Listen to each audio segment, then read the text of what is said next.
Ganun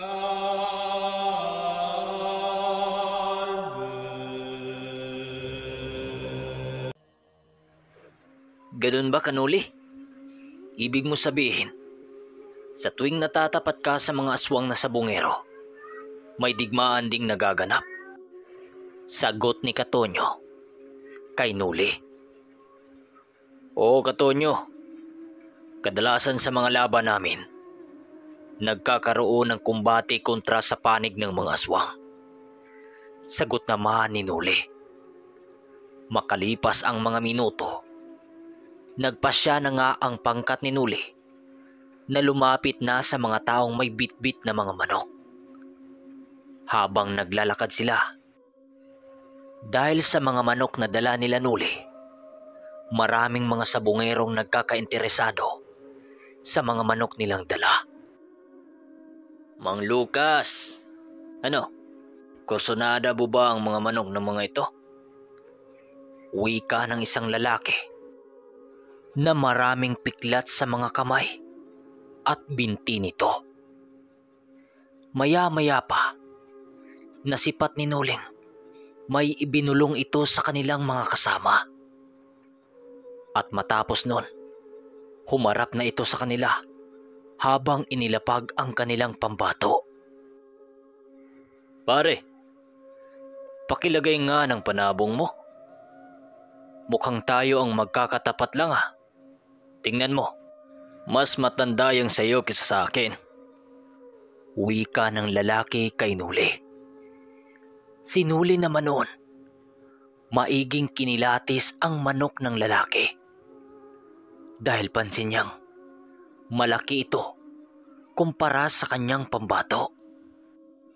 Kaibigan, malaki ho yung sayo at mataas pa. Lugi ho naman itong sa akin kung magkataon. Sagot naman ni Nuli sa grupo. Anong malaki at mataas? Ang dami mo naman yatang reklamo ah. Sige, bibigyan kita ng partida ah. Ikakanan ko yung tari sa amin. Ano, kakasa ka na? Muling sagot nito. At mas lalo itong naging matikas magsalita nang inudyukan pa ito ng inudyukan ng mga kasama niya. Kasahan mo na, Kanuli. Bibigyan ka raw ng partida. Bulong naman ni Danilo sa kanyang tagiliran. Habang inuulot nila ang mga manok, sila Mang Carpio naman at itong si Tonyo nakikinig lang sa usapan nilang dalawa. Dahil sa pangungulit ng lalaki, kaya napilitan si Nuling labanan ito. Habang naghanap sila ng pwestong pagkakabitan ng tari, sinabihan niya ang isa sa mga kasama niya na magmasid sa kalaban nila. Dahil nararamdaman niya na meron itong gagawing hindi maganda. Ako na ang bahala, Nuli. Babalitaan na lang kita mamaya. Wika ni Mang Carpio, sabay tapik sa kanyang balikat.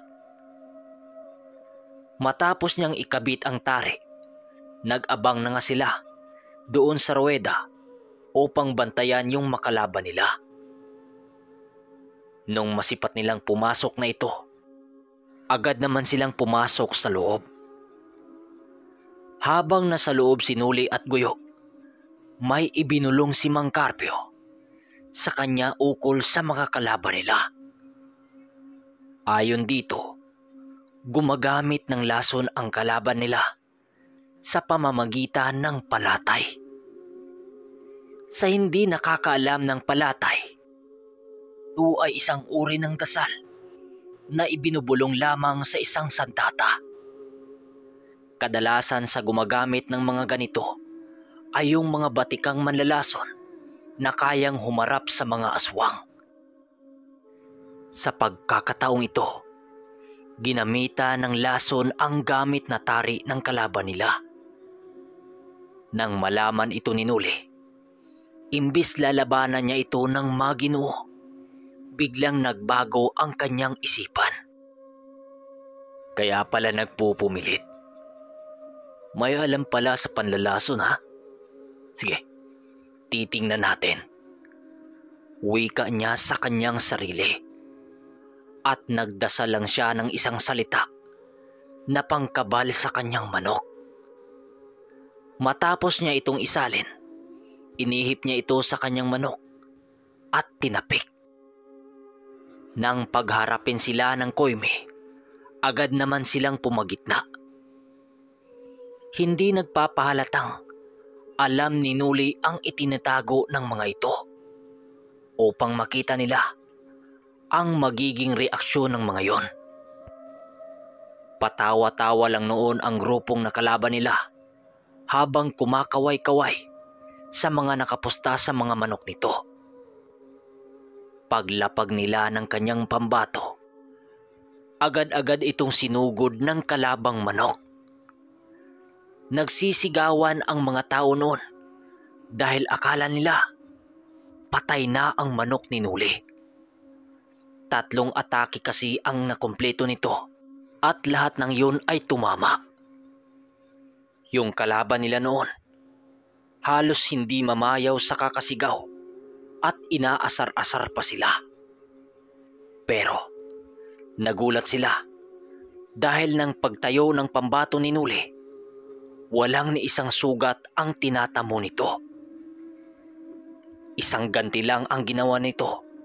Gumapang kaagad ang kalaban.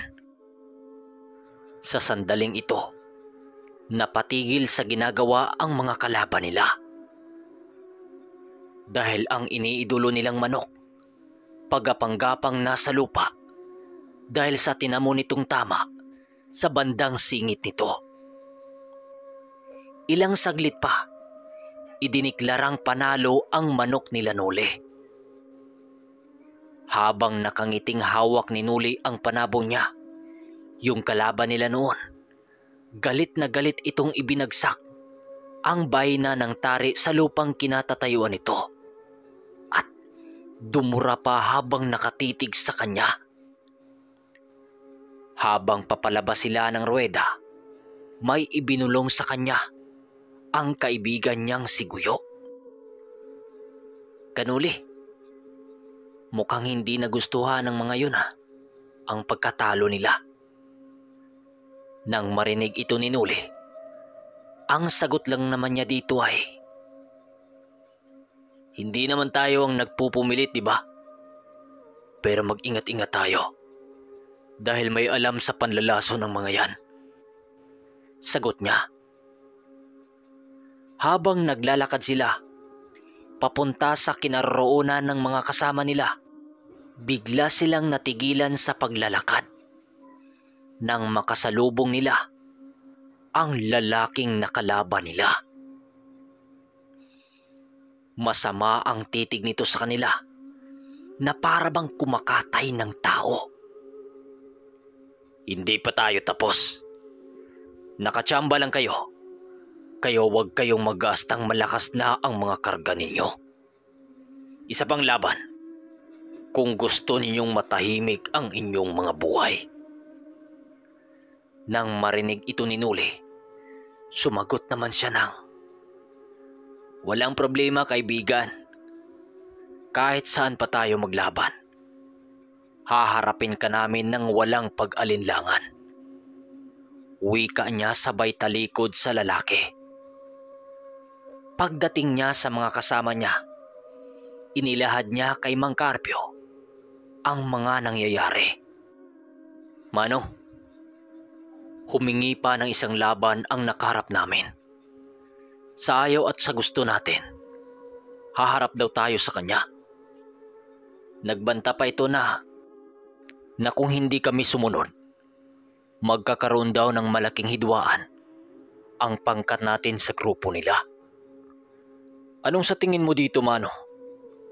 tanong niya kay Mang Carpio. Nagbanta sila sa atin. Sabi ko na nga ba, hindi mga ordinaryong tao ang grupong yon. Pero susubukan natin. Sige, harapin ninyo. Alam ko naman na kahit susunod tayo sa kagustuhan nila, may magaganap pa ring duelo mamayang gabi." Dahil sa sinabi ni Mang Carpio, kaya ninais nilang huwag magpakalasing sa mga inumin.